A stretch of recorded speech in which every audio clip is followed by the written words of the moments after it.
Elite Wrestle Talk 99.9 Punk World Radio FM. You guys already know what time is right here. This is episode 22, and we are joined by New England Wrestling Hall of Fame inductee of 2015, 2021's Canadian Pro Wrestling Hall of Famer, legendary WWF and WWE referee. We're joined by Canada's finest, Jimmy Korderas, here tonight. Jimmy, how are you doing tonight? I'm doing fantastic. Thanks for having me on, Brandon. I really appreciate it. I got to say thank you so much for a bit of your time. I actually had the opportunity to meet you in person a couple times at Chinlock Wrestling way back in the day. Got to love those events, man. Phenomenal. Jan Murphy puts on some phenomenal events. He absolutely does. I know he's got some coming up in the new year, and who knows, maybe I'll pop in. You may see me there. I'll let you know.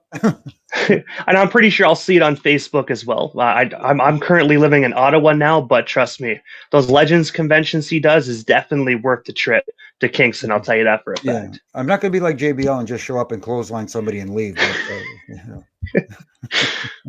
Hey, at the end of the day, you never know, right? I mean, if someone really does tick you off and grinds your gears, I mean, might as well.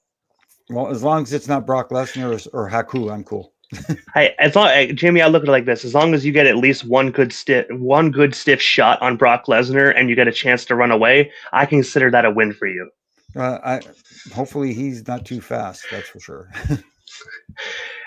But also as well, I got to take you back to the beginning of your career in the year 1985, where you actually began working as a professional referee at the Maple Leaf Gardens, where you were first hired originally as a driver.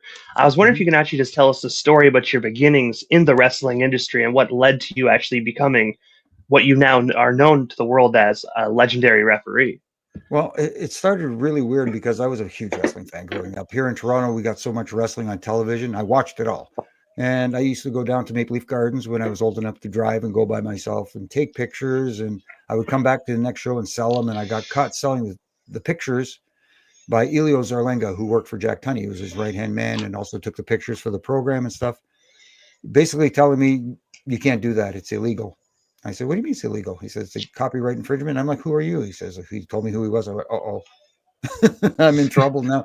He says, you don't seem like a bad guy. Just go down the street and don't do it right in front of Maple Leaf Gardens where everybody could see you. And I said, okay, thank you. And we became friends. He said, I'll introduce you to Jack and try to maybe bring you on as a photographer. And he introduced me to Jack. And Jack said, well, we don't need another photographer, but we'll find something for the kid to do. And I was, running errands, doing odd jobs, running to the airport in Jack's Cadillac, picking up talent and that sort of thing. And then Pat Patterson, who I got to know very well, he says to Jack one day, he says, Pat, we got the kid here. He runs all these errands for us. And during the show, he's just waiting for something to do until after the show. Why don't we use him? Why don't we make him a referee? And Jack goes, well, should we smarten the kid up, though? And Pat says, well, he's already in the locker room hanging with the boys. I think he knows what's going on. Why don't we use him? So that's where it started. And then I got to referee my first match in Newmarket, Ontario, believe it or not, which was cool. And also, as well, I have to ask you, because obviously, starting off realistically as a photographer, do you still actually do a little bit of photography actually today in 2024? Is that just something that is long forgotten since you actually landed the job with the WWF? Now, since I started working there, I did travel at first with my camera, and then it almost, not that it was a burden, but it was just an extra thing to carry that you had to be careful with. So that was kind of like put to the side, and then I never really picked it back up.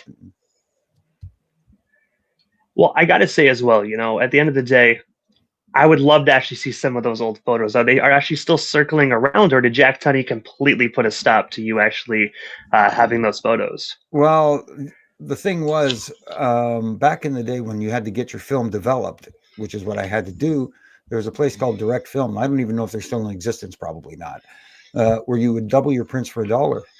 So I would get 2 sets of prints. I would keep one set, and I would sell the other set. So I've got pictures floating around here somewhere. I'm going to have to go dig in the basement, see if I can find them.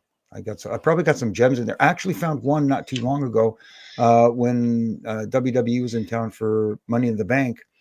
And I went down to visit the guys and say hello. And I ran into Cody, and I had a picture of his dad on that infamous ramp at Maple Leaf Gardens that used to run level with the ring to the dressing room, of Dusty Rhodes, the late great Dusty Rhodes, and the Boogie Woogie Man, Jimmy Valiant, walking from the ring, because I used to sit right beside that ring, that ramp.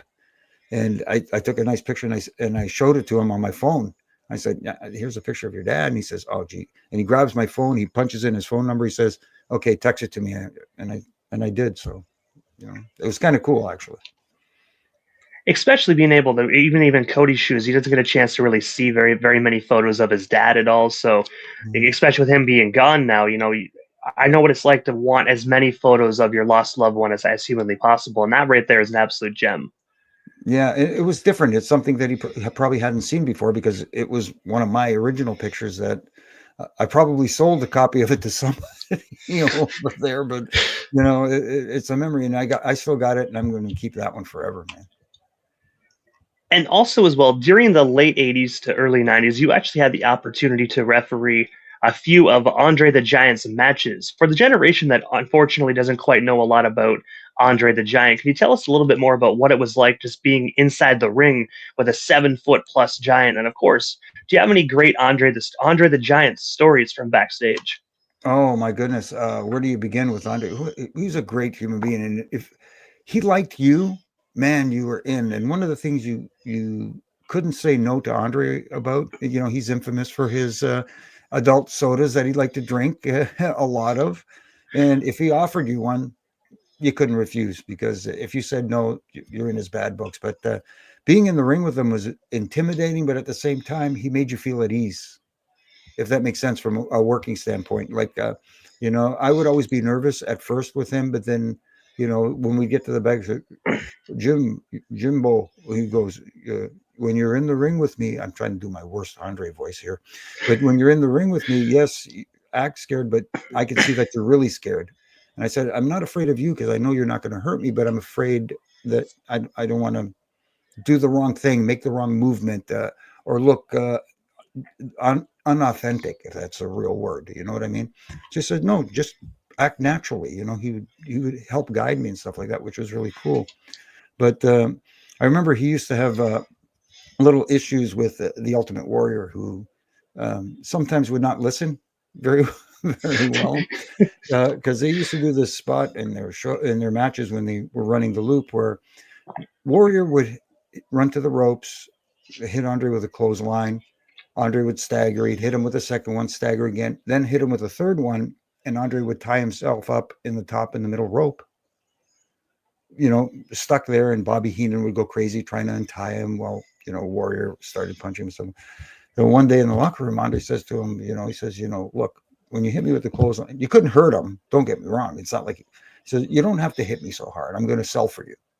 He says, okay. So the next night, first clothesline, here he comes 900 miles an hour, like he always does, off the ropes. Bam, hits him. And you can see Andre, the look in his face, went, okay. So he goes back to hit the second clothesline off the ropes. And before he gets there, Andre puts that big pumpkin-sized fist up, and Warrior runs right into it. And then he got up, he says, hit me again. So he runs and does it, and he ties himself up in the ropes. And when Bobby is right there, he looks at Bobby, goes, he's learning. Oh man. You just need that one pumpkin-sized fist to actually just kind of set him straight. I really think Ultimate Warrior had so much energy, man, back in the day. So I mean, he just needed that little one punch to be like, settle the F down, just calm down a bit. I think so, because he was so amped up. He didn't realize, hey, you know what? It's a tough business. Sometimes you have to lay it in there, especially when you're working with a guy that size. But it doesn't mean you have to really, really, try to knock the guy legitimately off his feet, because that's what the business is, give and take. I'm going to work with you, so I will sell accordingly for you. So you don't have to, I'm not going to legit punch you in the mouth, but I'm going to make it look good, And before we move off the topic of Andre, I actually came across a photo of yourself and Andre the Giant where you were actually holding his arm up during one of his wins. I was wondering if you actually remember this photo. And of course, tell us a little bit more actually about just the story behind it. I wish I had the whole story. But see, sometimes my brain gets jumbled. I don't remember. I want to say that it was at Maple Leaf Gardens, but because I saw Billy Red Lions, he was down in between us, he was actually doing the ring announce duties that night. And I don't remember when that one was. I could only, judging by the hair, that had to be like 1988 or something.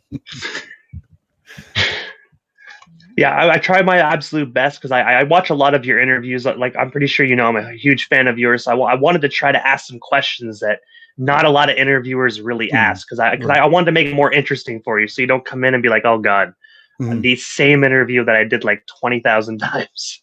No, that's fine. I wish I remembered all of them, because I'll get sometimes people who will send me pictures. Hey, do you remember this? And I'm like, I'm trying to remember kind of vaguely, but I don't know.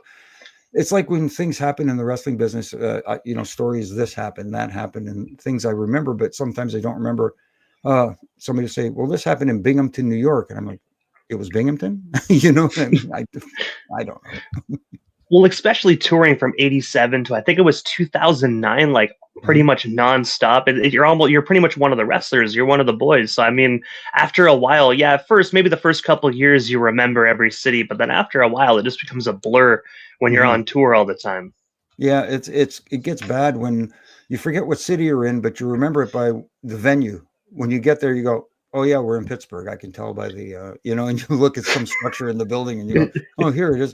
You always knew you were in Madison Square Garden because you had to go up to the third floor, which was always a pain in the butt too. So I have to be careful, right? Watch my language here.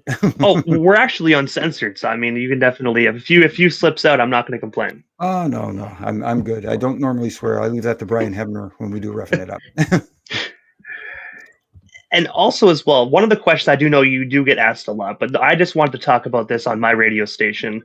March 27th, 1988, Trump Plaza in Atlantic City, New Jersey. You actually reffed a few matches that night, but the last one, you legitimately got knocked out by the Mouth of the South, Jimmy Hart. Looking back all those years, man, can you tell us the backstory that's behind that situation?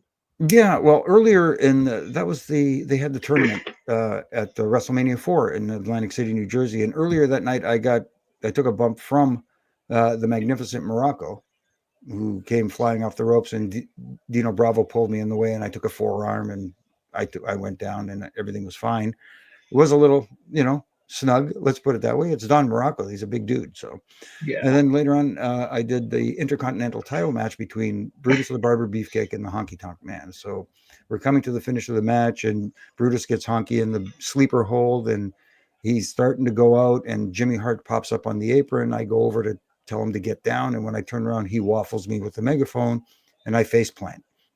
The megaphone shot was fine. It wasn't that knocked. As I went down, I put my hands down to brace myself. My hands shot out, and my chin hit the sweet spot, and lights out right there. I don't remember a thing after that. And for a long time afterwards, Jimmy was apologizing, saying, I'm so sorry. I'm so sorry. And I'm saying, Jimmy, you didn't do it. I did it to myself. I knocked myself out because my hand shot out and I hit my chin.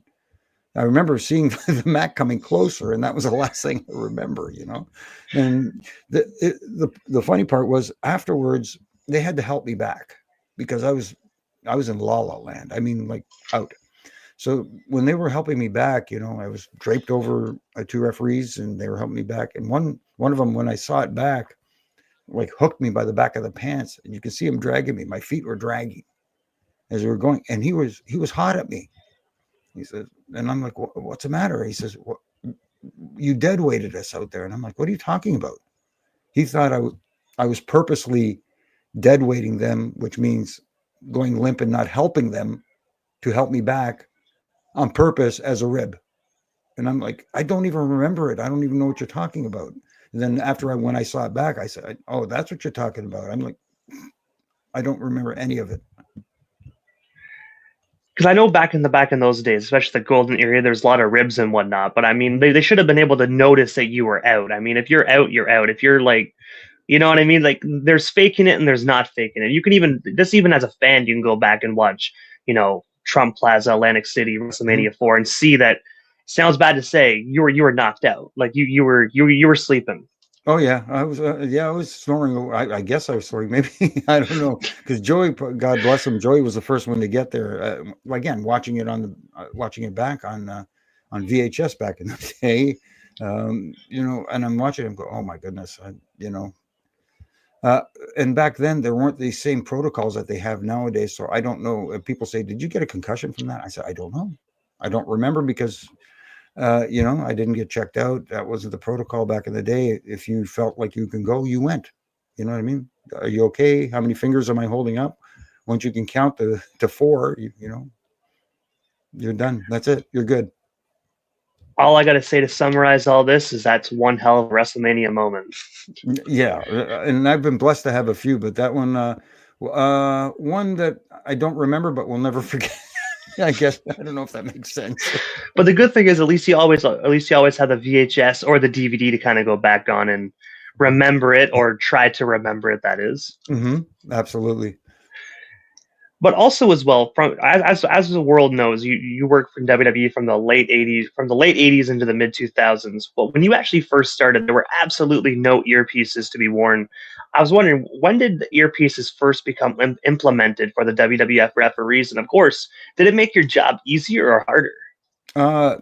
It was implemented. I don't know specific year, but I know it was mid '90s because at first, before we got the earpieces, we were getting time cues from the timekeeper. Usually, it was Mark Yaton at television tapings, and he would hold up his hands. If there's 5 minutes left, he'd hold up one hand and he'd hold up, and if it was 4, he'd start counting down 4, 3, 2, 1. And if he had the pencil in his mouth, like he'd put the pencil, stand up and put that means hurry up and go home, and stuff like that. And they figured, a lot of times they wanted to communicate to the talent in the ring, but you can't. How do you communicate from the back, from the gorilla position? So they implemented the IFDs, the earpieces that we were wearing, which was a blessing because now they're counting you down in your ear, but it also gave the producer an opportunity to keep telling you, hey, tell them to do this, tell them to do that, tell them this, tell them that. So now you have to find a creative way to tell them and pass the messages without making it look overt that you're going over and passing messages. So you try to implement your messages back and forth while look like you're doing your job, whether you're enforcing a rule or checking on a talent who's down or something like that. Like, hey, are you okay in 3 minutes? Something like that. Try to, and with the handheld cameras that have mics on them at ringside, you have to try again to be discreet so they don't pick up the sound. And I have to ask that. I don't feel I feel like I shouldn't ask this just because for the kayfabe aspect for me, but me wanting to know so much about wrestling behind the scenes, I gotta ask, what actually goes through the earpiece for you referees? Do you hear like everybody in the production room like squawking back and forth, talking? Do you hear Vince McMahon yelling at people, or is it just one person talking to you? No, it's usually one person. It was either Bruce Pritchard at one point or Gerald Briscoe. And they have a button and the mic. So when they want to talk to us, they press the button, they talk to us, and then they'd let go when they were done. So you didn't hear all the yammering that was going on in Gorilla.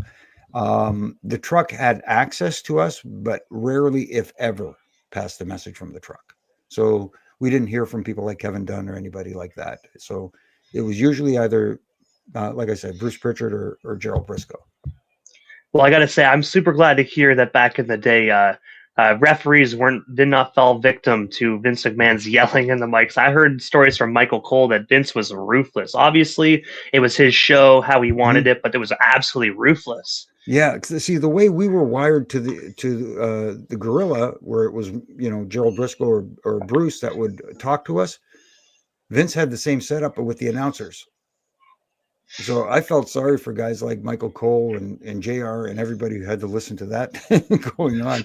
See, sometimes we would get in trouble and wait till we got back to Gorilla to hear it from Vince. So at least we had a few minutes.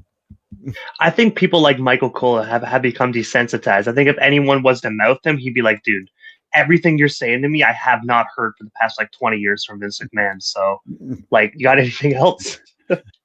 Yeah, I bet somebody can try and talk down Michael Cole right now and just go one ear out the other. No, yeah, you can't face him anymore. And speaking of announcers and referees, while we're kind of on this topic, I have to ask, because obviously back in the day when you were doing the refereeing on TV, they would always say like referee Korderas or referee Hebner or like referee Robinson. But now they don't even talk about the referees anymore. Like, what's your take on that? Do you still think like the referees should be mentioned by the announce team on television? Because I really actually always enjoyed being able to be like, oh, cool, we have like Korderas wrestling this match. Now we have Earl Hebner. Like, it's really cool to be able to know the referee's name. Now it's kind of just sounds bad to say, it kind of feels like a nobody in the ring because you're like, who is this person? No, I get what you're saying. At least now in the current regime, they do mention the referees. They don't go out of their way to mention the referees, but if there's referee Dan Engler or referee Charles Robinson, whatever. But there was that stretch there where under the old regime, under Vince, there was like, we don't want you to mention the referees' names for some reason. I don't know why. I get it. The referee, nobody pays a ticket to go see the referee. We understand that. But the referee is also part of the show. We are part of the match. We are not supposed to be the focal part of the match. Obviously, that is the talent that people are paying to see and supposed to be the focal point of the presentation. But it's always nice to know who all the players are, because it's an ensemble cast, and we're background players that help facilitate the story. So it's nice to get mentioned. Like for me, if I don't get mentioned, I'm cool with it. But it's just a nice little, hey, by the way, your referee for this match is Danny Orengo or Rod Zapata or whoever it may be. And I got to say, it's really cool to actually see Charles Robinson still doing it. I still see him briefly on WWE television. It's kind of cool to see he's still doing his thing. That 90s bowl cut, he still has it, so you can't miss it. Well, yeah, I'm a little jealous that he still has the hair more than the fact that he's still refereeing. But anyway. But also as well, Jimmy, jumping ahead into the 2000s, in SmackDown 2001, during the Invasion angle, yourself and the rest of the WWE referees actually had a locker room brawl with Nick Patrick and the rest of the WCW refs. Before we actually get into it, I actually have a little segment that, so people that might not see it, I'm going to play it. But afterwards, I got to ask you, what was it like actually being able to be a part of this 3-on-3 6-man, or should I say 6-man referee brawl? What do you guys want? What do we want? Hey, you cost Kane the match against Ronald the last straw. Yeah, well, what are you going to do? What am I going to do about it? You think you're a big tough guy? How about a match you and I in Invasion? Oh, I'd love to have a match with you in Invasion. I'm going to do a preview right now. Hey, WWF officials and WCW officials are going at it! Good grief. When is the madness going to end?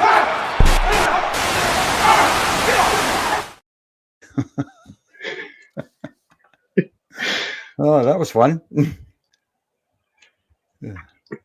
I got to say as well, it was really cool actually seeing you whoop some ass that night. I mean, I will admit, I love WCW, but when the WCW referees came in, obviously it was part of the storyline, but man, they were annoying back at the Invasion angle. Yeah, but that's the whole point of it. They were supposed to be annoying, and I took it upon myself to actually. I didn't do the job, but I gave them a little bit more. I was facing off against Billy Silverman, so Earl was going to get the better of Nick Patrick, and I knew Charles Jack Doan was going to get the better of Charles. I figured 2 out of 3 ain't bad, so we can't all just got to give him something. So I let Billy Silverman have a little more. And I have to ask, because obviously, as we already know, Invasion 2001, Earl Hebner and Nick Patrick actually squared off in the ring and actually, did a match and whatnot. Did the WWE officials ever come to you and be like, hey, Jimmy, we want you to do something with Silverman or one of the other WCW referees, or was it just strictly that brawl that they wanted you to be a part of? They wanted us they wanted the focal point to be Earl and Nick Patrick, because they figured if all the referees getting into a match, that's a little bit too much. So they figured they would be the focal point. We would be in the back, supporting our mentor, Earl, who coincidentally came from the old NWA/WCW territories before the infamous twin referee angle. But they asked me to be involved in other stuff, which I was fortunate to be a part of, like the strike angle, the referee strike angle, and stuff like that, where I was the only scab referee from the original crew and stuff like that. But it's fun when you get to be a part of it like that, but at the same time, not too much. The story is the talent, not us. And I got to say as well, when I was younger, when I was watching that, because I was relatively young back when the Invasion angle was happening, I really actually thought that striking was actually real. And I was like, oh my God, how are we going to have wrestling matches with one referee? Like, I thoroughly believed that as a kid. I look back now and I'm like, my God, I was gullible. No, but quick story here, but that match, that angle actually happened by accident, because I had just gotten married, and JR was kind enough to give me a couple of weeks off for a honeymoon. So they ran that strike angle while I was away on my honeymoon, and I wasn't watching wrestling while I was away because I wanted to stay married. So, so when I come back, they're filling me in. They're going, the angle, the strike, blah, blah, blah, and all this stuff. And I went, oh, really? Okay.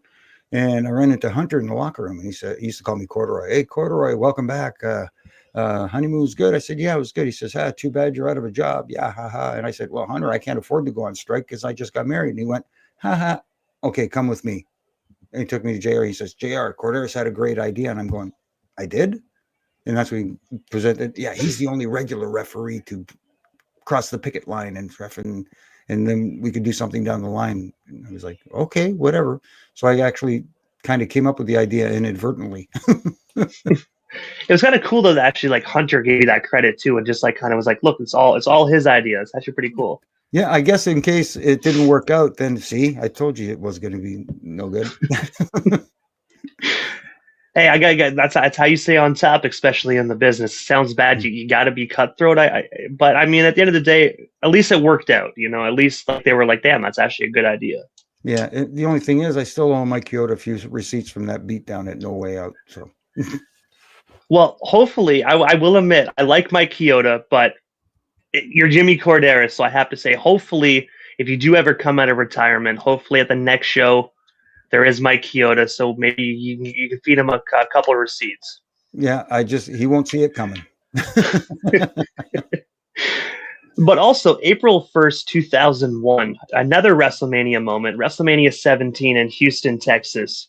You were actually one of the referees of a triple threat hardcore match where you ultimately took a ride on the back of a golf cart driven by Kane after Raven actually crashed into a fence. I was wondering if you can actually tell us a story behind this segment. And of course, was it originally the plan for you to hop on the back of the cart? Because I do know Raven botched the cart segment because of Big Show being too heavy. Yeah. So, yes, I was supposed to be thrown on the back of the cart by Kane, which he actually did. But when he threw me on, I fell off. So he had to put me back on. But the whole thing was Raven was supposed to take off down that long backstage area on the golf cart with Big Show dragging Big Show behind him. But when they made that turn, Big Show was so heavy, he was lifting the front tires off the golf cart, so he couldn't steer it, and he steered it right into the fence. And if you saw in that video, the cables for the power for the for the rigging and the lighting and all that stuff were right there running along the side, and they ran right over it, and everybody panicked because they thought, oh, we're going to lose power now, we're going to cut everything. And what are we going to do if we disconnect all the power to everything? And so they improvised, of course, and ran down the aisle when then Raven almost got run over by the golf cart. But yeah, that was the big thing. They thought for a second there, we're in trouble if we lose power to WrestleMania. And obviously with that improvisation, because obviously, after that part, a little bit of that was unscripted and was kind of on the fly. With Raven actually getting kind of hit by the golf cart, was Raven pissed off after that, or he kind of just roll with the punches on that one? No, he walked right into it. He wanted to get hit. That's Raven. Like, hey, he's coming with a golf cart. I know he's going to stop, but I'm going to run into it. So it was his idea. So. And while we're on the topic of WrestleMania 17, I have to ask, because obviously many wrestling fans consider WrestleMania 17 to be one of the best. Actually, let me correct myself, not one of the best WrestleMania out of all of them. I was wondering if you can actually just tell us your opinion on what is what do you think is the best WrestleMania, and of course, why do you think that everyone chooses WrestleMania 17? I think I can't argue with WrestleMania 17 because that was from top to bottom a hell of a show. Now they talk about banger after banger. That really was one, and it had a little bit of everything for everybody. It was so much variety, whether it was just regular straight up matches, title matches, of course the infamous TLC match with the Dudleys, Edge and Christian, and the Hardy Boys, which was incredible.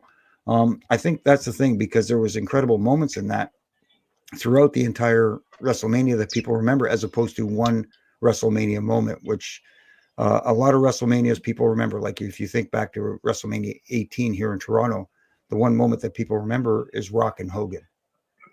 And to the point where they almost forget that the main event of that WrestleMania was Triple H and Jericho. and that speaks volume for that moment. But it also it's like, how can you forget what the main event was for the championship? You know what I mean? So I think that's why WrestleMania stands out. WrestleMania 17 stands out as probably in a lot of people's minds the greatest WrestleMania of all time. And I got to agree with the 17, and I got to agree with the WrestleMania 18 in Toronto, because when you said that, I actually totally forgot that it was actually Jericho in the main event. I was like, that's why I was like, wait a minute, I don't want to admit this, but wow, like I really always thought it was Hollywood Hulk Hogan versus The Rock, icon versus icon. Right. And also as well, throughout your WWE career, you had the opportunity to grow a lot of friendships with tons of individuals, but one of them most notably being the late, great Eddie Guerrero. I was wondering if you can actually just tell us a bit more about your friendship with Eddie, and of course, what was it like just being able to be in the ring with literally the best professional wrestler of all time? Because honestly, you could see his heart, the blood, sweat, and tears he poured into that ring each and every night. Oh, I couldn't tell you. Eddie and I bonded like right when he came over from WCW. For some reason, there was a friendship that we formed right away. And getting to work with Eddie, I got to learn so much from him, from a refereeing standpoint as well, because he helped so much, which is incredible. And the thing about Eddie, like you said, I don't think he gets talked about enough in the conversation. When you talk about the greatest professional wrestlers / workers of all time, that Eddie Guerrero's name does not come up enough in that conversation, because he is fantastic. He has a great mind. You talked about it, passion, for sure. That passion was there. And he put the business ahead of his own personal gains, always. And he was always open to listening to other people's advices. Like even my advice, if I had something to contribute, I remember one specific time they were going over a match, and I was doing my job listening to what they were talking about for the match. And I don't know what happened. He just looked over me and said, "What?" And I said, "What do you mean what?" He says, "You got a look on your face. What?" I said, I don't know what you're talking about. He says, "Spit it out. You got something you want to say?" I said, "No, I don't want to say it. An idea popped me." He says, "Well, let me have it." So I told him the idea. He says, "It's a good idea. We're going to do it tonight. And if you have an idea, don't be afraid to speak up, because, you've been around a long time. You know what's going on. If it doesn't fit with what we're doing, well, just say, no, I don't think it'll work here. But, don't be afraid to voice at least an opinion or a thought." And he helped me come out of my shell in that regard, in many ways. So I thank him a lot for that, and for his friendship especially.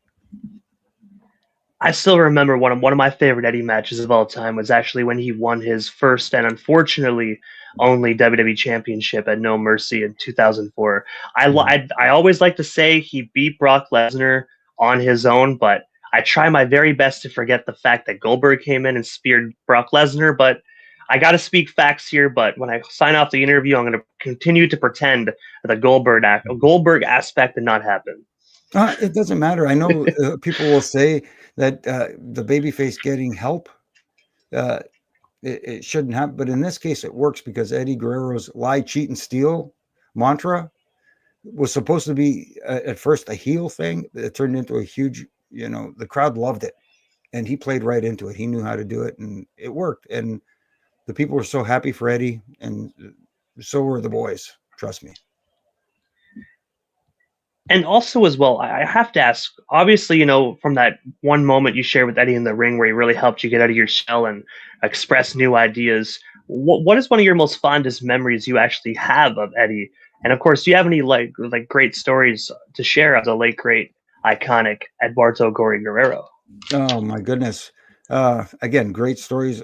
Eddie was great, especially, we had more fun at house shows than we did at TV, because TV is so structured and you have to hit your times and all that sort of thing. It's a little more liberal on house shows. You get to experiment more. I remember one time, it was a tag team match, him and Chavo versus Charlie Haas and Shelton Benjamin. And during the match, I didn't see this happen. This happened behind my back while I was, doing my duties in the ring. It was Shelton and Chavo in the ring. Apparently one of the bolts that holds the turnbuckle in the corner was coming loose. It was like, working its way down. So Tony Chimmel was ringing the bell that night at the house show, and he rings it with a wrench, the wrench we used to tighten those bolts, those nuts and bolts. So he gets up there, he starts tightening the nut. It was right in the corner where Eddie was standing.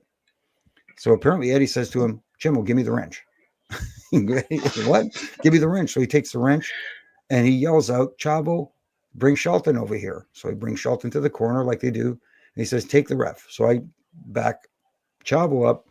Now Eddie hits Shelton with the wrench, which behind my back, I don't see it. Charlie Haas knows enough to feed in. So I go to cut him off because he's in the ring illegally. While this is going on, Eddie passes Chavo the wrench. And Chavo does, Shelton does the whole, not Shelton, I'm getting confused here. Charlie does the whole go over and check on Eddie. So I go to check Eddie and do the pat down, and I don't find the weapon on him, of course, because he gave it to Chavo. So I go back to Charlie and going, I just checked him out. He doesn't have the weapon. And now Chavo passes it back to Eddie. And he goes, but he gave it to Chavo. So now I go back to him. And I start patting him down, and I keep going back and forth until they get to a point where Chavo slips the wrench in the back of my pants, like it's sticking out, and says, don't sell it. Like pretend it's not there, like you don't even notice. So then when I turn around, Charlie picks the wrench out of my back of my pants, and I turn around, I see him with the wrench, and I start giving him crap for having the wrench. You know what I mean? And rip it out of his hand and all this. And it was all called on the fly just because a bolt was coming loose, a nut was coming loose on the corner, and Eddie just creatively made that all up on the fly there. And to this day, I've recently talked to Chavo. We were talking about it, and he just brought it up. We always call it, do you remember the wrench? It was one of those moments that you couldn't, if you had pieced it together in the back and tried to do it out in the ring, it wouldn't have worked as well as it did there, calling it on the fly. And that's what Eddie was brilliant at, calling stuff out there, which is a little bit of a lost art now. Everybody's in the back and they go move for move, and it's a little too choreographed. Eddie liked to play it by ear out there. You'd referee his match. Eddie, what's going on in your match? He'd say, well, this is the finish, the frog splash, the finish. What else is there? Oh, we'll call it out there. Okay. And I have to ask, just following up on that, Jimmy. Obviously, that sounds like the whole sequence just sounds like one of the most amazing wrestling things anyone would ever see. But unfortunately, it's a house show, so obviously it's not televised. But speaking of televised, if something like that was to actually kind of go down improvised on national television, syndicated cable television, would there be any repercussions for that, judging by how amazing that segment was, or would they kind of just let it go and be like, you know what, that was great, but don't go off script again, or will people actually get in trouble? Well, it's one of those damned if you do, damned if you don't. If that happened on television on the fly, because yes, they're giving us instructions in the earpiece, but if they're telling you to do something in the ring, you got to follow what they do, because if I don't follow what they're doing, then everything looks off. Do you know what I mean? So in the office's logic is, if you do something and you do go into business for yourself, it better work. You know what I mean? If the crowd is reacting and they're with everything you're doing, then okay, then they'll be okay with it. But if it doesn't work and they poo-poo all over it, guess what? You're going to hear it when you get back, and you're going to get the old, don't ever do that again. And we actually have a fan question from Victoria. She wants to know, what is one of your most fondest matches you have ever refereed? Oh, I got a ton of them. I mean, I remember doing, well, you talked about Eddie and Kurt Angle always had magic when they were in the ring together. Working with JBL was fun, because JBL was that classic old school heel that, knew how to get under people's skin, but also get the proper reactions from the referee as well. So he was cool with that, but nothing tops for me. I mean, WrestleMania 24, The Undertaker versus Edge, that's a crowning achievement, because it is the main event of WrestleMania, and you're getting to be a part of that. It's an incredible feeling. And speaking of WrestleMania, I do know, obviously, WrestleMania 24, Undertaker beat Edge, and the the streak was very well intact, but obviously, Brock Lesnar actually ended the streak. And I do know, I think a couple years ago, you covered this on one of your ref and rants way back in the day, or I think it was like Aftermath TV. I forget one, but I do remember you covered it at some point. But I have to ask, what is your take actually on Undertaker actually losing the streak? Because I will admit, I do know all good things have to come to an end, but I really wish he would have kept the streak and would have just like faded off and would have never been seen or heard of on WWE television again. I'm not a big fan of having the streak end the way it did. Yes, Brock Lesnar is an animal, but he didn't need it at that point. He was already a made man. And I think the person who needed to end the streak would have to be someone that would benefit the most from it. And although you can say that Brock Lesnar did benefit from ending the streak in the fact that no one has been able to beat The Undertaker at WrestleMania, but I think that spot of ending the streak should have been reserved for someone who could have maximized that benefit. And I don't think Brock Lesnar was that person at that time because, like I said, he was already a made man, so didn't need it.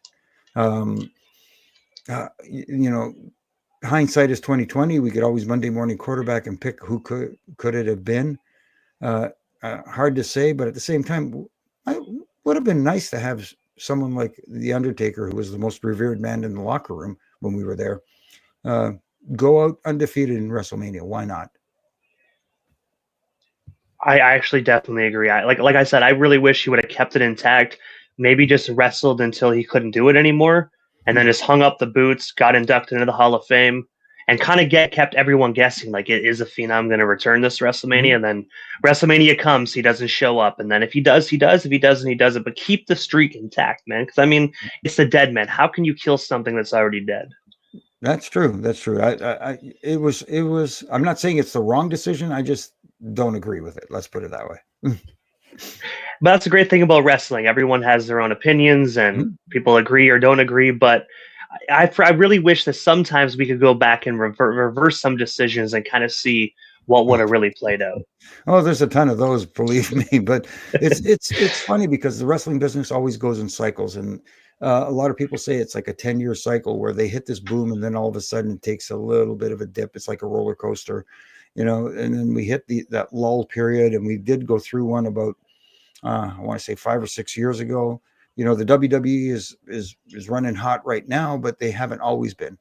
They've had their ups and downs, and right now they're in and up, and that's good because when they're doing good, others benefit from it too. It's almost like a trickle down effect where people are now interested in wrestling in general, and we'll look at other avenues. We'll look at an AEW, we'll look at a TNA, we'll look at OVW, whatever. They're looking elsewhere as opposed to just WWE because now they're aware of wrestling. And speaking of AEW and all those other promotions, obviously since you actually retired from WWE in 2009, I know you've done a lot of amazing other things like, podcasting, which we're going to get into, and the book writing we're going to get into. But I have to ask, when it comes to that, did AEW or TNA ever actually reach out to you wanting you on their roster as a full-time referee? No, have never reached out. I think a lot of it has to do with because being in Canada, then you need the proper work papers and all that sort of stuff. But they never reached out. I'm fine in retirement. I'm good, man. If I do ever come back for anything, it would have to be the right situation. Like I said, you never know. A while back there, I did that Chinlock show, like you mentioned. Jan is such a good guy. He's a good friend of mine, and I'd do anything for Jan. So who knows? Like I said, maybe I'll show up there. But as far as doing a full-time schedule, my wife sacrificed so much for me being on the road and allowing me to live my dream. It's time for me to give back to her, and I can't see myself anyways going back on a road doing what I did. I'm too old for that. My knees are 20 years older than I am. So. And speaking of retirement, we have a viewer right now, Gwen. She actually said, "Hi, Jimmy. Retirement looks good on you." Oh, thank you, Gwen. At least someone thinks so. But also, since your retirement, Jimmy, you've done a lot of amazing things. And one of the first things that you did outside of retirement was April 1st of 2013, where you actually released your own book that was actually forwarded by the Rated R superstar Edge called 3 Count: My Life in Stripes. I was wondering what actually made you decide to write your own book, and of course, what was it like just working alongside Adam Copeland for this project? Well, first of all, the idea of it was not mine. It was my wife. She was saying, you've got all these stories, and every time you're talking to your friends and your old friends from wrestling, you've got all these stories. And she's like a fly on the wall, listening to all this and going, uh, you know, that's some incredible stuff. That stuff is good. You should put it in a book. I said, yeah, but nobody wants to read a book about. She said, of course they do, because you have a story to tell from where you began here in Toronto and where you ended up. Working for the biggest wrestling promotion in the world, and pretty much ending your career as as a referee for them, and doing main event of WrestleMania and the whole bit. You should tell that story. And I thought about it, and so I sat down and I started jotting down on my computer. I'm a horrible typer. I'm the two-finger typer. I'm not one of those multi-finger typers. So I started writing a draft, and I kept going, and it took a while. And then it finally came to fruition. We packaged it all together.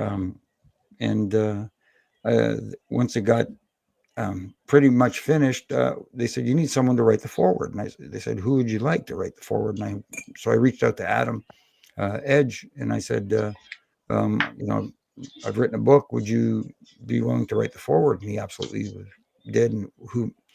And because we have a special bond, him and I, because I remember him from when he first started, and the match at WrestleMania 24, he was the one who requested me for that match, to referee that match, because I had already been scheduled to referee another match. I was scheduled to referee the tables and ladders and chairs and all that stuff, because I was kind of designated the TLC ref at that time. But he said that Taker and him wanted me to referee their match, and that was a great honor. And we hold a special bond, and we stay in touch to this day. Adam, I'll always consider one of my best friends.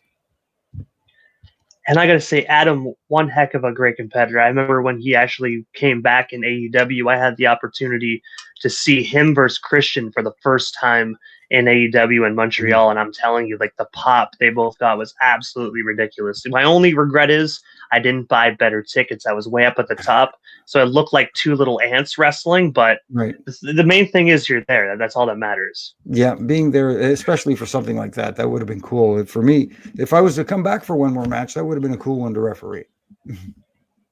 Yeah, they got pretty like they're. I know obviously they're best friends in real life, but I gotta say that just shows how great they are, charisma and everything. The fact that they can really be on TV, mm-hmm. act like they absolutely hate each other's guts, and then probably 2 minutes later go backstage and crack a beer. That's the beauty of this business, where you can be, like you said, the absolute best of friends. And when you are like the best of friends like that, you can lay it in a lot more. It's more like, you know what? You can hit each other as hard as you want, and you're going to get it back, but it's okay, because at the end of the day, like you said, we'll have a cold one and laugh about it.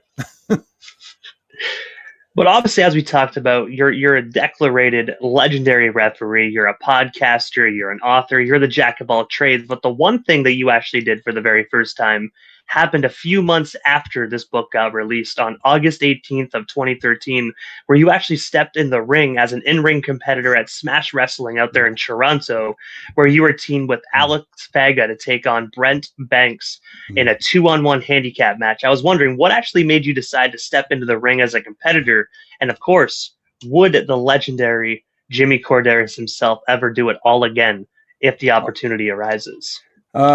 Starting first, the person who runs Smash, Sebastian Suave, he's a good friend of mine, and I refereed some shows for him because of that, because he is a good friend. So I was helping him out and helping out some of the talent there and stuff like that. And then one day he said to me, he says, "You know what? How do you feel about refereeing a match?" He says, "You've worked in the ring a little bit." I said, "I've never had a match per se, but we've always, been in the ring and working and bumping and stuff like that." So he said, "That'd be a cool moment for you." I said, "Yeah." So it took a while, but he talked me into it. And I said, he says, "Yeah, but I go, the instance here is myself and Alex Vega, Tarek, are baby faces facing a heel 2-on-1. That doesn't kind of make sense." He says, "But but you're not a wrestler per se, so it kind of does make sense because you would need help. You wouldn't go into a one-on-one match. Yeah, he talked me into it. I finally decided to do it. And I was a little heavier back then. I was about 210. So cardio was not my strong suit. So I figured what I'm going to do to compensate for it is try to be not comical, but do some stuff that, entertain. I would try to be more entertaining than look like I was a shoot wrestler like a Bret Hart, because there's no way I'm going to do that. You know what I mean? So I got some wrestling moves in, and then I got a lot of other fun stuff in. But at the end of the day, guess who laid down for Brent? I did it, because that's what you do. But I had a lot of fun. I got to say, I had a lot of fun doing it when I got my win back. Anyway, I will say, Jimmy, all I have to say is you should have put Alex Vega Brent Banks actually in the figure four. When in doubt, channel your inner Ric Flair, put him in the figure four. Just hopefully he doesn't roll over on his stomach, because then it sounds bad to say you'd be screwed. Oh, that was it. I should have used the sharpshooter. Damn it. Oh. So if the people from Smash are watching, so see, he should have did the sharpshooter. Give him a do-over. Convince Jimmy to come back, do another match. You know what I mean? That's all I got to say. I don't know about a match. Maybe do a run-in or something, but that's about it. Kind of like I said, like a JBL thing. Do a run-in, do a clothesline, and leave. Get everybody questioning, be like, wait, was that just Jimmy Korderas giving the most vicious clothesline you'd absolutely see? Like, get one of those wrestlers that could really sell it very well, so they actually do a complete front flip, and people be like, what the hell just happened?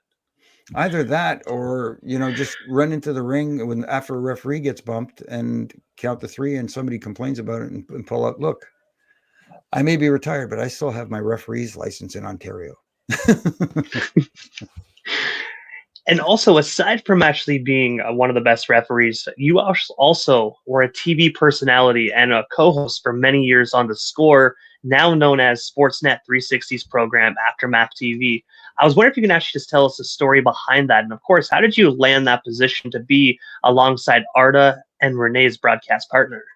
Well, it started over at TheScore when WWE their broadcast partner up here in Canada. They used to air all their programming on TheScore, and Arda used to do. Him and I became good friends. Really good guy. I love Arda, and he used to do a Sirius XM Canada radio show after Raw on Monday nights called Right After Wrestling.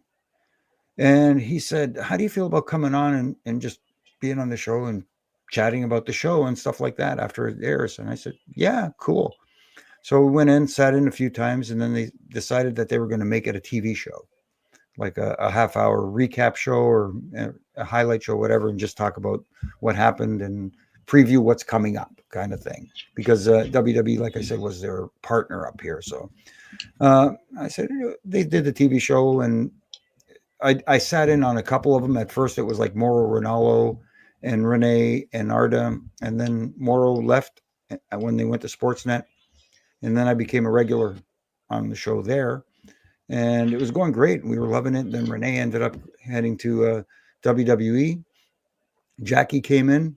Jackie left, and Arda went on to other things, and it ended up becoming Carolyn, myself, Nargang, and Anthony Corelli, as everybody knows, is Santino Marella. And we had a blast, man. It was so much fun, but too bad real life set in, COVID hit, and the studios were shut down, and we weren't doing the show. They tried doing it remotely for a little bit, but they didn't like the look of it, of everybody in their own, little den like I am right here. So they put it on hiatus for a little while, and once the pandemic was over and the studios opened up, they decided not to bring it back. And that's the reality of it. That's the reality of TV. You know what I mean? And I got to say, if it wasn't for COVID, I really think, Aftermath TV would still be around. I was absolutely heartbroken when that show actually got canceled. Some of my friends that I grew up watching wrestling with, they never watched it. So they're like, man, they always said it was kind of pointless. Like, we just watched it, but I'm like, you don't get it though. You get experts' point of view. It's kind of like watching the post-game show. I'm like, if you watch basketball, you're going to watch the post-game show. You watch football, you're going to watch the post-game show. That was me with wrestling. I was literally, SmackDown to me was 2.5 hours long. Other people would tell you it's 2 hours, but you have Aftermath TV. That was always how I did it. I stay up till 10:30 and go to bed because school was in the morning. Thanks. That was fun because, at that time, SmackDown was taped. And, full disclosure, we used to get the episode early so we could watch it so that afterwards we could actually comment on it. So we would watch it early at the studio and then tape the show in the afternoon, and then they would air it afterwards. So people don't know that, but now everybody knows. See, I will admit, I actually did not know that, which I have to ask. Obviously, being a referee that you used to see it firsthand while it was being taped, what was it like being able to be one of the very first persons in the world to actually see it on a television? Because obviously thousands of people were there in attendance. They got to see it. But what was it like just being able to watch it on a TV before anybody else? First and foremost, I do have to say, Jimmy, super jealous, but either way, happy for you.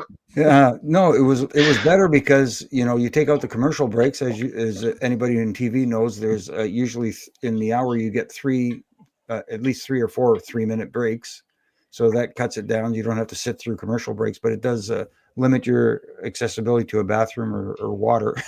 So you have to freeze it if somebody has to go. But anyway, it was cool in the sense that you really didn't have to watch it back from 8 to 10 because you've already watched it. But me being my own worst critic, I would watch it and pick apart my, performance, so to speak. So. And also as well, you actually own your own podcasts and segments with the Reffing It Up podcast and the social media segments you have on Facebook and Instagram called Ref and Rants. I was wondering what actually made you decide to venture into the world of podcasting? Well, Brian Hebner, who I do the Reffing It Up podcast with, he was the originator of the podcast. RJ reached out to him and RJ in Rochester, and he got Brian to do the podcast, and he started it off. And then after a little while of doing the podcast, they said, you know what, we need another voice in here. Why don't we ask Jimmy if he wants to do it? So Brian reached out and he says, are you up for doing it? I said, yeah, absolutely, man. I got lots of time. Let's do this. So we've been going pretty strong. We're having a lot of fun with it. And that's what it's meant to be. We're just like, talking about wrestling, talking about what we liked for the week, what kind of drive us a little batty and that sort of stuff. And also having some guests. And when we have guests on, it's like this, we're just chatting. We're not trying to dig up dirt or anything like that. We're just having conversations with a lot of times old friends and sometimes some people that you wouldn't normally hear on a podcast. Like recently we had JD Hoop on. We have guys who are in the broadcasting world that are not necessarily wrestlers. So it's a wide scope, so to speak. So I'm having fun with that. And as long as it keeps going, I'm in. As long as I can talk, people can stand my voice. And speaking of the broadcasting world, I do know as well that you actually took broadcasting classes as well. I'm asking, like, did you go to an actual college or was it just typical classes? And is that what actually sparked your love for television and podcasting? No, I thought after I touched in on it with Arda at like I said, when they started doing the Right After Wrestling, and I thought, you know what, I need to learn more about this. And Arda was a good teacher, but at the same time, I figured I needed more. So I went to the National Institute of Broadcasting here in Toronto, and I took a course there, and they helped me out immensely. So I did learn that there's a lot more to it than just turning on a mic and talking. As you well know, it's not easy. Yeah. But I did go to school for it. I did learn. I got to say, I definitely agree. The school definitely does help immensely. I did 1 year of television broadcasting, and then I switched to radio broadcasting. So as of right now, I have 1 year in TV, 1 year in radio at Algonquin College, and it has definitely really helped me improve just my own radio station.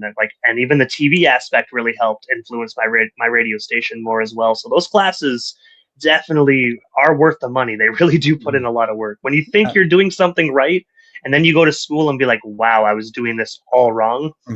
Yeah, the $4,000 a term definitely is worth it. It's kind of like wrestling. It's a lot of people think, okay, I got this. I'm doing it right. And then somebody points something out and you go, oh, see, I didn't think of it that way. And that's the thing. You're always learning in whatever profession you're doing. You have to be a sponge and be adaptable. Broadcasting's that way. Wrestling is that way. You can't be stuck in your ways and just have tunnel vision. You have to have, wide vision. And I have to ask Jimmy, because obviously I know we only touch base on a sliver of your legendary career here tonight. We'd probably be in the early morning hours if we were to talk story after story. But I have to ask, what is next for you? Because I do know you got a lot of amazing stuff going on with Reffin' It Up podcast, the Reffin' Rants and everything. But is there anything we happen to miss during this evening's interview? Anything else you do still want to touch on, talk about, or promote? Well, we still got you here live on 99.9 FM here tonight. All that you mentioned, of course, and also doing a radio show with Donnie De Silva, who has been in the wrestling business for almost 30 years now here in the Ontario area as a promoter, as a trainer, he's worn many, many hats. He's a very, very smart guy. Him and I have a radio show on TSN 690 called Huge Pop Radio. It's available on iHeartRadio and anywhere you can find your podcasts. And we have a blast, man. We talk everything. Again, it's wrestling. I love talking wrestling. As you can tell, I can ramble on for a while, maybe incoherently at times, but I love to talk, and we have a great time. We have some great guests. Like recently, we've talked to people like JBL. We've talked to people like you name Ace Steel, who is now a producer down in TNA. We've talked to the Motor City Machine Guns, who now recently signed with WWE. We have some great guests. We have some fun. We talk, I get to talk wrestling like I'm talking with you. I love doing it, man. I got to say, same here. When I first launched this, I would say, side segment show on Punk World Radio, all my friends were like, dude, you do realize these aren't going to be like your typical 20, 30-minute interviews that you do. And I'm like, I know. And they're like, well, dude, because you don't shut the hell up about wrestling. I'm like, I know. That's why it's like a passion for me. So, of course, if I have the resources, I'm going to try to venture into it. And then I get the chance to talk to amazing individuals like yourself. So it's kind of a blessing in disguise.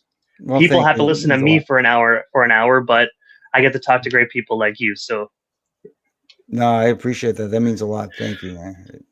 I like I said, I love talking wrestling, and I'll, when you're married, it's hard to talk 24 hours a day wrestling, but I try hard. I would normally say try to get her into it, but I mean, if she lived the business for like 20 plus 30 years, it would be definitely kind of hard. She's not a wrestling fan, and maybe that's what works for us. If we were both wrestling fans, who knows? She might have been a fan of somebody else other than myself. She could have been like, I like that Charles Robinson. You would have been like, really? Yeah. I love his hair. Yeah, you would. You're both blondes. What can I tell you? But one of the last questions I do actually have, because obviously, WWE is actually on fire. I do know you kind of did a little ref and rant on it where you talked about the Big E Langston coming back segment from last night. I have to ask, what's your actual take on the TKO equation of WWE? Because I got to say, ever since TKO actually bought WWE, I will say the production value, in my opinion, the production value is amazing. Like you can definitely tell the difference. If you watch the Vince McMahon production show or TKO, you can really tell the difference. No, the difference is that they are not afraid to try different things. Back in the days of Vince McMahon and Kevin Dunn, don't get me wrong, Kevin Dunn had a great vision, but he stayed with that one vision, if that makes sense. It was done this way. It was always done this way. Raw was shot this way, SmackDown was shot this way, and it didn't change. The WWE we see now is more adaptable in their television presentation. We see different things like that single camera shot where they're out, somebody's outside and near the parking lot, and they're walking all the way through the hallway, and you even see the camera follow them through gorilla position, which you would never see before. You never saw the gorilla position because that's behind the scenes. We don't see that. We have this staged little locker room area for the backstage segments. Now it's like different. We actually get to see the backstage of WWE and where they are. Like recently, for example, when Randy Orton went right up to Hunter in the gorilla position and telling him, hey, whatever he was telling him, we couldn't hear it. And, you could see Hunter telling him, your music's playing, get out there, little things like that. And the drone camera that we're seeing, the aerial shot above the ring, little things like that. One thing that they implemented that I wish they didn't was that referee cam, that darn thing that they wear on the side of their ear. I get the idea for it, where you can possibly get some shots that are, up close, and it also is mic'd as well, so you can hear as well. But for the amount of usage you can get out of it, it's very limited. So I don't know if it's worth having that, especially if the referee in the match, which I've seen before, one wearing one, taking a bump with it. I mean, you have the pack in your back pocket for the IFB, which is relatively small. It's like a little pager. It's not very big, but that referee cam thing is a big thing that hooks on the back of their belt.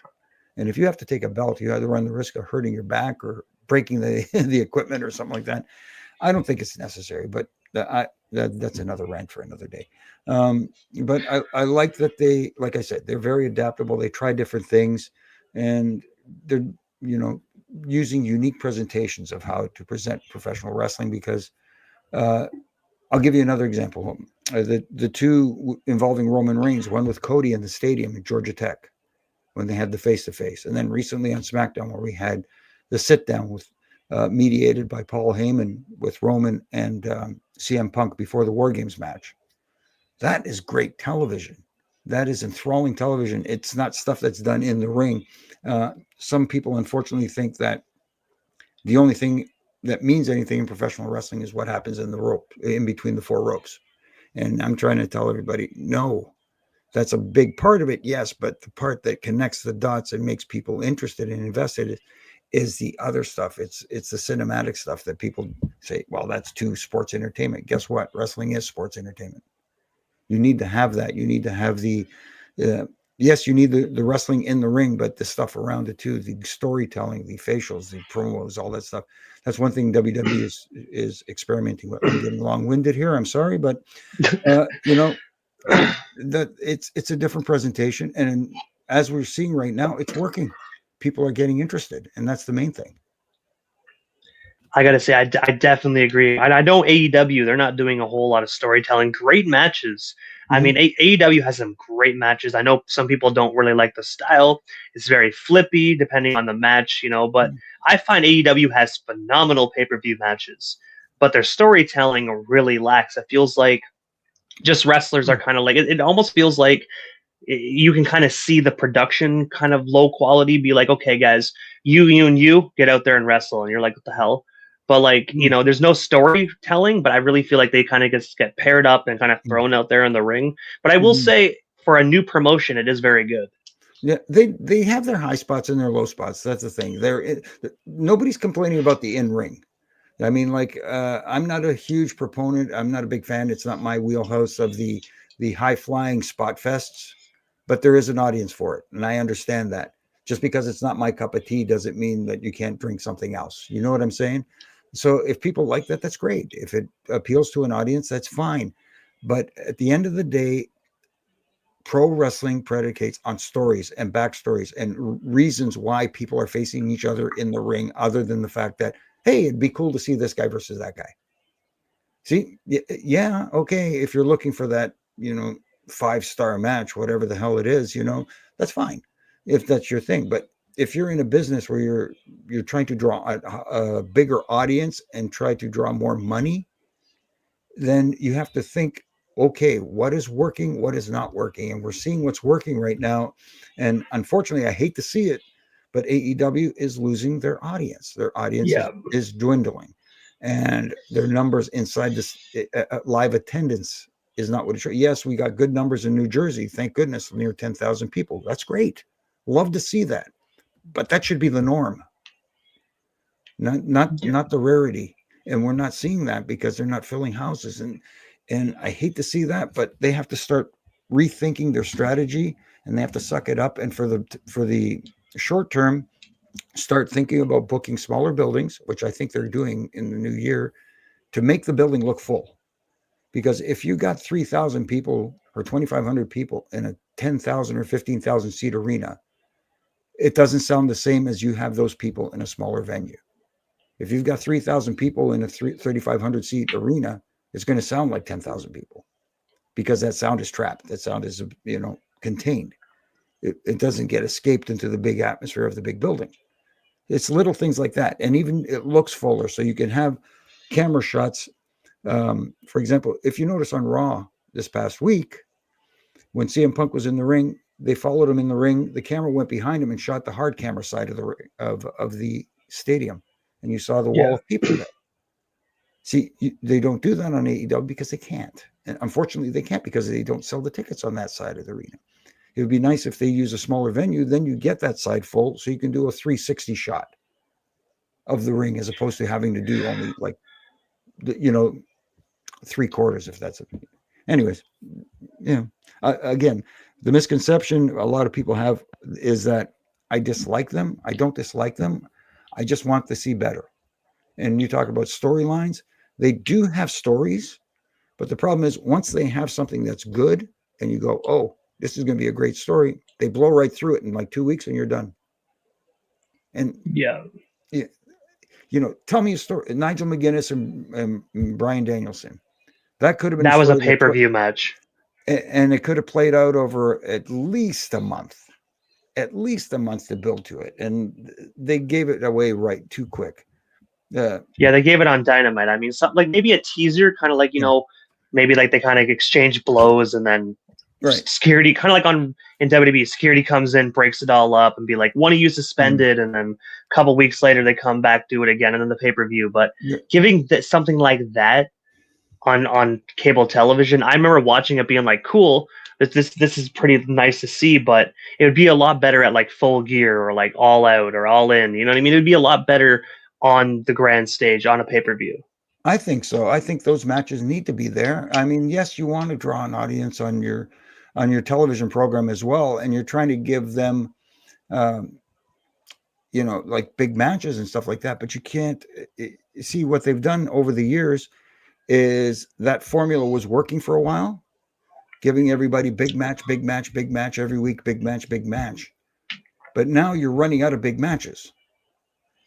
And you know what I mean? And now you're relying on guys who you haven't taken time to get over.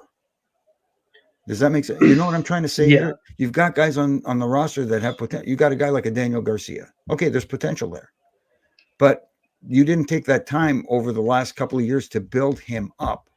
And you thrust him right into the spot where he's going to be the savior. He's going to be, you know what I mean? That's too, you jumped like 7 steps to get to there when you could have built him up to be, bigger. Who's another example? I had another example in my head that just went right out. This is what happens when you get old. That's, but, Kyle Fletcher, great talent.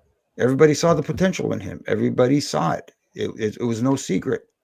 And they thrust him into this rivalry with Ospreay. Is it going to be good? Yeah, we're going to get some great matches. We're going to have all this sort of stuff. But that was something if Kyle Fletcher was more than just, hey, this guy has potential. If they'd have built him up into a guy that was almost on the same level before he faced Will Ospreay, now it means that much more. And I got to say, I completely agree with AEW. I was entirely invested in AEW. But then when like Adam Copeland came back, like as we were talking about earlier, they did the great big Christian match. I was buying tickets when they came to Canada. I was loving it. But after, Adam got injured and people started leaving the company, I think MJF was the last person that I really thoroughly enjoyed. I love MJF. I'm a heel guy. I love heels. So I love MJF. But when he actually got injured and was gone for months, I actually drifted more towards WWE. I still watch WWE, but I was more invested in like one product. I have ADHD, so it's hard for me to focus on 3 different types of promotions. I got to focus on one at a time. So I drifted back to WWE, and I always loved WWE, but it kind of stole my heart back again. I'm like, this is what I'm talking about. The storylines, the bloodline angle they got going on right now is phenomenal. The OG bloodline and the new bloodline. I'm really excited to see how that progresses. I'm excited to see who else they're going to bring back, just bloodline-wise, because they're bringing back all the relatives. Yeah, you never know. I'm surprised Rikishi hasn't had more of a hand in this. I know he's been vocal on social media, so you never know. He might show up. I'm not saying he's going to wrestle a match or anything like that, but he could get involved. You never know. And I will say, with Braun Breaker taking the IC title again from Jey Uso, from a fan's point of view, I absolutely hated it. For a business perspective, I understood, because I mean, you couldn't really have that angle with having Jey having the title. But I mean, just the way he worked his, excuse my language, but ass off for so many years, I really feel like they should at least kept the strap on him a little bit longer. But business-wise, I completely understand. Yeah, and I think Jey understands it as well. And you look at it this way: somebody like a Jey Uso, whose merchandise is selling like crazy. This guy, you talk about somebody who doesn't need a championship because he's so over. Jey Uso is the epitome of that right now.